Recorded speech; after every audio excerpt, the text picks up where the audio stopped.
Hello, j'espère que vous allez bien. Je reviens avec un petit bonus pour aujourd'hui par rapport au coaching, à la masterclass numéro 1. Parce qu'il m'est revenu quelques particularités. Donc on est revenu me donner des situations qu'on vivait qui ne sont pas forcément des situations dont j'ai évoqué dans la première masterclass et dont j'ai envie de vous en parler. Donc je vais vous dire c'est de quel sujet que je vais parler, puis si ça vous intéresse vous restez. Si vous n'avez pas forcément d'intérêt à rester, comme ça vous pourrez passer votre route. Alors le premier sujet c'est l'histoire de tromper. Donc je me fais tromper par mon partenaire ou j'ai trompé mon partenaire. Les situations où mon partenaire est parti du jour au lendemain, il m'a quitté alors que j'avais l'impression que tout allait bien, j'ai rien compris. Je suis sous le choc. Troisième situation, notre relation ressemble plus à de la colocation qu'autre chose. Et quatrième point, la jalousie dans le couple, soit vous, soit votre partenaire. Donc c'est de ça dont je vais vous parler ici dans ce live bonus. Si ça vous intéresse, eh ben vous êtes les bienvenus. Je vais vous donner un petit peu en fait l'origine du problème et comment en sortir. Donc tromper. Si votre partenaire vous a trompé, il peut y avoir deux solutions, deux situations. Soit il vous a trompé et ça ne remet pas en question votre couple. Soit il vous a trompé et ça remet clairement en question votre couple. Au début, vous n'allez peut-être pas le savoir. Mais l'idée, c'est d'aller essayer de mettre de la clarté sur cette tromperie, en fait. Et il peut y avoir deux possibilités. Soit il vous a trompé parce qu'en fait, ce couple-là ne lui convient plus. Et il a besoin d'être redynamisé. Peut-être vous êtes, comme le cas dont je vais parler après, devenu un peu des colocataires. Donc cette situation pour votre partenaire fait que ce couple apporte une stabilité dans sa vie. Peut-être vous avez des enfants, vous avez la maison, bref, tout est bien calé, tout est bien placé, donc c'est sécurisant pour lui. Mais il n'y a plus les paillettes, et donc il va aller chercher les paillettes ailleurs. Il peut ne plus avoir de sentiments amoureux pour vous, pour tout un tas de raisons. Peut-être pour les raisons dont j'ai évoquées à midi, où vous êtes un peu sa mère pour lui, ou vous êtes un peu une petite fille pour lui, bref. Vous n'êtes plus la femme pour lui, et donc du coup, il va aller satisfaire ses besoins de vie sexuelle ailleurs qu'avec vous. Vous allez lui apporter autre chose dans sa vie, mais il va aller chercher ailleurs. Donc là, l'idée, c'est de se poser la question, est-ce que j'essaye de raviver la flamme dans mon couple pour que de nouveau, on ait une vie où ce soit pas deux colocataires qui vivent ensemble, ou est-ce que finalement, moi non plus, j'ai plus envie de cette relation et on se sépare. Bon voilà, allez faire la clarté là-dessus. Il peut y avoir une autre situation où votre partenaire vous a trompé, qui n'est pas ça en fait. Il n'est pas allé pour aller mettre des paillettes dans sa vie. C'est-à-dire que vous êtes déjà les paillettes de sa vie, vous êtes la stabilité de sa vie, il vous aime profondément. Et pourtant, il va vous tromper. C'est arrivé, je connais un homme qui a fait ça à sa femme, et pourtant il l'aime éperdument. Et une fois qu'il l'a fait, il lui a pas forcément avoué, donc c'est pas forcément un homme qui vous l'avouera. Elle l'a appris de la femme avec qui il l'a trompé, qui a appelé la femme pour dire que il l'avait trompé avec elle. Et en fait, cet homme, il a fait ça parce qu'il a été, on va dire, alors je donne des excuses, mais je donne pas des excuses, hein, il l'a fait et il assume. C'était comme aller le faire pour aller le faire. Aller le faire pour... Et en fait, une fois qu'il l'a fait, il a eu aucune envie de le refaire. Ça y est, il avait vécu cette expérience, il avait compris et il avait aucune intention de recommencer. C'est-à-dire que cette expérience était nécessaire dans son parcours. Il en a compris les tenants et les aboutissants et en aucune manière il avait envie de recommencer et en aucune manière pour lui ça remettait son couple en question et il avait toujours envie de sa femme et donc voilà. Il se fait qu'il l'a pas dit à sa femme pour ne pas la blesser, pour ne pas la froisser, pour ne pas la faire souffrir. Il se trouve qu'elle l'a appris et que il a pris toutes les responsabilités de cette situation au point d'accepter que si elle voulait partir, eh ben c'était ok, il comprenait. Bon, il se trouve que finalement, elle a décidé au départ de prendre de la distance et puis finalement d'accepter la situation, d'être capable de comprendre qu'il a vécu cette histoire et de continuer le cours de leur couple en fait. Donc il faut comprendre que tromper, c'est quelque chose qui s'étudie, c'est quelque chose qui essaye de... Il faut aller voir le pourquoi du comment, il faut être capable de pardonner si vous voulez rester, même si vous allez partir derrière, je vous invite à apprendre à pardonner parce que ce sera nécessaire pour vous, pour la suite de vos futures histoires.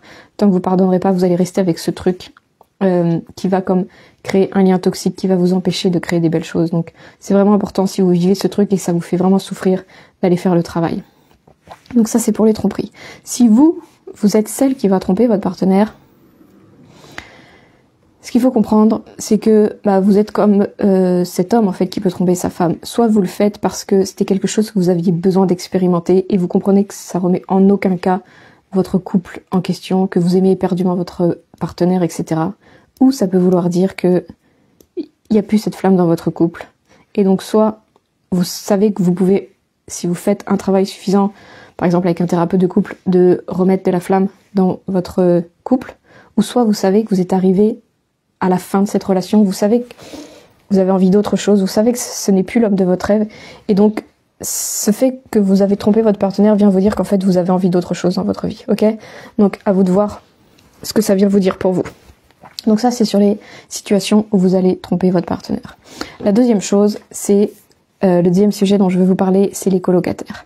Donc quand vous êtes en colocation avec votre partenaire, c'est ce que j'appelle comme ça, vous êtes avec votre partenaire et finalement, vous faites plus vraiment des choses en commun. Vous habitez ensemble, oui, vous mangez ensemble, mais c'est un peu chacun à sa petite vie. Vous vous parlez plus, vous n'échangez plus, vous n'avez plus de vision commune, vous n'avez plus de projet commun.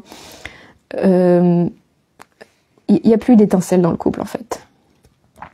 C'est devenu plan-plan, c'est devenu routinier et on reste ensemble parce que on a passé tellement d'années déjà ensemble que on continue de vivre ensemble et puis on s'organise ensemble sur des choses. Vous pouvez même faire des voyages ensemble, mais à la limite il y a quand vous faites des voyages où ça revient un petit peu, mais sinon dès que vous revenez dans votre quotidien, c'est reparti pour la routine, etc. Et il n'y a plus aucune flamme dans votre couple. Là encore, il y a deux solutions. Soit vous sentez que c'est juste une question de il faut qu'on remette la flamme dans notre couple et souvent ça demande de créer une nouvelle dynamique, créer une nouvelle routine, essayer de se manquer l'un l'autre un petit peu parce que finalement on est tellement l'un sur l'autre qu'on finit par ne plus supporter, on préfère toujours garder ses distances mais du coup on est là sans être là et ce qui fait qu'on supporte plus l'autre. Donc c'est être capable de raviver la flamme dans le couple. Si vous y croyez, c'est ça qu'il faut faire. Si vous sentez que non, c'est pas ça, c'est juste que j'aimerais pouvoir quitter ce partenaire, mais j'y arrive pas parce que dépendance affective, parce que j'ai peur, parce que je sais pas si j'en serais capable, parce que peut-être je retrouverai plus jamais l'amour. Donc, vous avez des peurs à l'intérieur de vous qui vous bloquent et donc vous restez dans cette colocation qui ne vous convient pas. Donc là, encore une fois, c'est à étudier. Si vous ressentez que vous êtes dans une colocation avec votre partenaire, est-ce qu'il y a la possibilité et est-ce que j'ai envie de raviver ce couple? Et dans ce cas-là, c'est ce qu'il faut que je fasse. Poser des actions, faites-le concrètement, mais arrêtez d'attendre parce que plus vous allez attendre, plus le couple va se déchirer de plus en plus, va se prendre de la distance l'un l'autre de plus en plus. Ou soit, vous décidez, non, je sens que je ne veux plus ça, j'ai même pas le courage, j'ai pas le cœur d'aller raviver ce couple. Il y a quelque chose qui est comme éteint, mais pour toujours. Et c'est ok, des fois, en fait, on a tellement attendu qu'on en est arrivé à être colocataire, mais c'est arrivé déjà depuis longtemps où on a eu les signes, cette histoire est arrivée à sa fin et j'ai pas voulu écouter ces signes parce que ça m'a fait peur, alors que j'étais appelée à autre chose. Toutes les relations ne sont pas destinées pour durer jusqu'à la fin. Certaines relations sont faites pour durer un peu moins longtemps et c'est ok, c'est pas forcément que ça va être un échec, c'est pas forcément que vous avez raté quelque chose dans votre vie. C'est juste qu'il faut accepter qu'il y a certaines relations dans notre vie qui sont faites pour durer et puis il y a d'autres relations qui sont là juste pour un temps, pour un passage dans votre vie et c'est ok aussi. Donc voilà, posez-vous la question de vous dans votre situation et si vous avez besoin, bien sûr, faites-vous accompagner. Mettre de la clarté sur ça, c'est vraiment super facile. C'est comme l'histoire des tromperies. Très rapidement, vous allez avoir vos réponses. Troisième sujet que je voulais vous dire, c'est il part du jour au lendemain. Donc, si votre partenaire est parti du jour au lendemain, vous aviez l'impression que ça se passait super bien dans votre couple. Limite, vous étiez un modèle pour vos copines. Vous étiez vu comme le couple parfait. C'était cool, c'était Barbie et Ken, machin. Et du jour au lendemain, il est parti et vous avez rien compris. Ça a été un choc terrible pour vous. Et vous avez toujours pas compris pourquoi il est parti comme ça. Quand il est parti, il vous a sorti tout un tas de choses qu'il ne vous avait jamais dit jusqu'à maintenant. Il vous a reproché tout un tas de trucs qu'il n'avait jamais dit. Vous saviez même pas d'où c'est sorti. Et vous étiez comme sur le cul. Cette relation, j'en ai pas parlé parce que c'est quelque chose d'assez anecdotique. Et puis, en fait, tant que il ne vous quitte pas, en fait, pour vous, vous n'avez pas de problème dans votre couple. Donc, vous n'êtes pas intéressé par mon contenu. Vous allez être intéressé par mon contenu parce que vous vous retrouvez célibataire et que vous aimeriez bien retrouver quelqu'un. Ou essayer de comprendre au moins peut-être pourquoi au départ ça vous est arrivé ça. Donc, ce qu'il faut comprendre, c'est que un homme qui part comme ça du jour au lendemain, il peut y avoir plusieurs choses. La première chose, c'est que c'est un homme qui a du mal à accepter les échecs. Et donc du coup, c'est probablement un homme qui a fait énormément d'efforts, sans que vous le voyiez, pour essayer de répondre à vos standards, pour essayer d'être comme vous attendez qu'il soit. Au départ, ça marchait bien en fait, et puis lui, petit à petit, dans sa vie, peut-être il a commencé à prendre une autre direction. Mais vous êtes peut-être quelqu'un d'assez imposante, qui a sa vision des choses, etc. Et lui, il voyait que sa vision des choses n'était pas votre vision des choses. Il n'a pas forcément assumé cette différence.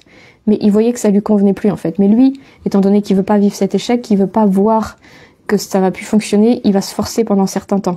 Il va se forcer pour se conformer à ce qu'il pense qu'il faut qu'il se conforme. Jusqu'au jour en fait où il va craquer. Jusqu'au jour où il va se dire basta, j'en peux plus. Tant pis, j'ai vu l'échec de ma vie, je vais me séparer, même si il voit ça comme un énorme échec. Et pour lui, c'est très difficile à vivre. Mais en gros, il est allé au bout de ses limites. Probablement, pourquoi il vous a rien dit jusqu'à maintenant, et là c'est la chose où ça fait mal, c'est que vous n'êtes pas une femme qui est prête à entendre. C'est-à-dire qu'il a tout fait pour pas se retrouver à être celui qui va vous dire quelque chose que vous n'êtes pas prête à entendre. Et c'est pour ça qu'il va jamais vous le dire. Il va essayer toujours de se conformer. Et parce qu'en fait, il a deux choix. Soit il dit des choses, vous n'allez pas le comprendre, et donc du coup, il n'est pas compris, et il est obligé de rester, mais il n'est pas compris. Ou soit il part, et tant pis si vous le comprenez ou pas, mais il est parti, il s'est libéré en fait. Et donc cet homme, au lieu de vous parler et de sentir qu'il ne sera pas entendu, parce que probablement vous avez du mal à être dans l'écoute, et c'est quelque chose de très difficile, et on a beaucoup de mal. C'est pas quelque chose que je juge, hein. Moi aussi j'ai énormément appris à écouter. Mais si on ne sait pas écouter, si on ne sait pas entendre, si on ne sait pas s'ouvrir à une autre vision qu'on a de nous, si on ne sait pas se remettre en question, si on est le genre de femme qui a beaucoup de mal à s'ouvrir à d'autres possibilités, à accepter le changement ou accepter que quelqu'un nous remette en question, ça va nous faire mal et on ne sera pas prêt à l'entendre en fait. Et donc probablement cet homme, inconsciemment, il ne dit pas tout ça dans sa tête, mais inconsciemment, il sait qu'il ne sera pas entendu. Et donc du coup, il encaisse, jusqu'au jour où il pète un câble. Et il part, et là il balance tout cette fois-ci, il en a plus rien à foutre, est-ce que vous allez écouter, est-ce que vous allez accepter tout ça, il s'en fout, il balance, et il part. Et voilà, j'ai déjà entendu plusieurs fois cette histoire revenir, et c'est là où on commence à se poser des questions. Donc, peut-être une chose qu'il faudra travailler pour votre prochaine relation, c'est apprendre à écouter. Être davantage dans l'écoute dans votre prochaine relation, et faire vraiment un travail sur cette relation qui vient de se terminer pour ne plus qu'elle ait d'impact dans vos prochaines relations. Voilà ce que je voulais vous dire sur ce sujet-là. Quatrième sujet dont on m'a parlé, c'est la jalousie. La jalousie, je vais parler d'abord si vous êtes jalouse. Si vous êtes jalouse, vous allez souffrir de ça. Et vous aurez peut-être la sensation, alors je parle de la jalousie excessive, dans le sens, vous êtes jalouse, mais il n'y a pas vraiment de raison d'être jalouse. Si vous êtes jalouse et qu'il y a des raisons d'être jalouse, c'est un red flag, comme on l'appelle, c'est-à-dire que votre partenaire manque de respect pour vous, s'autorise à faire des choses qu'il ne devrait pas s'autoriser à faire, fréquente des femmes, joue un peu avec ça, là c'est manque d'estime de soi. Je change de partenaire, je prends un partenaire qui est capable de respecter ces limites-là. Ou je discute suffisamment avec mon partenaire pour ne plus qu'il s'autorise certaines choses qui, à mon sens, vont au-delà de ce qu'il se permet, ok ? Donc là, si c'est jalousie non excessive, il y a vraiment des raisons d'être jalouse, parce que il est un peu trop proche des femmes, parce qu'il est très tactile avec les femmes, parce qu'il sort avec des femmes, parce que voilà, il a une meilleure amie, et puis il la voit tout le temps, etc. Et puis vous êtes mal à l'aise avec tout ça. Quand il y a des raisons d'être jalouse, il faut être capable de montrer ce que vous êtes capable d'accepter dans votre couple, et ce que vous n'êtes pas capable d'accepter, eh ben, faut le faire accepter par votre partenaire ou quitter cette relation. Mais ne pas rester dans une situation qui vous fait souffrir parce que effectivement, il va au-delà de vos limites. Si par contre, il n'y a pas forcément de raison d'être jalouse, mais vous êtes toujours dans la peur qui vous trompe, vous êtes toujours à vouloir checker son téléphone, vous êtes toujours dans cette peur-là qui vous trompe, vous êtes un peu parano, machin, et ça vous pourrit la vie, mais vous avez aucune preuve. Sachez que si vous continuez à chercher, vous allez finir par trouver des preuves, même qui sont des fausses preuves, mais vous allez trouver des trucs. Donc, c'est ça qui est difficile quand on a la jalousie excessive, c'est que on va se trouver des vraies raisons d'être jalouse à force de chercher. Donc là, Ce que je vous invite à comprendre, en fait, c'est que cette jalousie excessive montre à l'intérieur de vous une très grande peur, instabilité, manque d'estime de soi, ne pas se sentir à la hauteur. Vous voyez, il y a tout un travail à faire là-dessus, sur ce sentiment de je suis pas à la hauteur, c'est pas possible qu'il m'aime, il va forcément voir ailleurs. C'est un peu tout ça en fait qui se passe dans votre tête. Et là, l'idée c'est pas d'en vouloir à l'autre. L'autre, il aura beau tout faire pour vous sécuriser.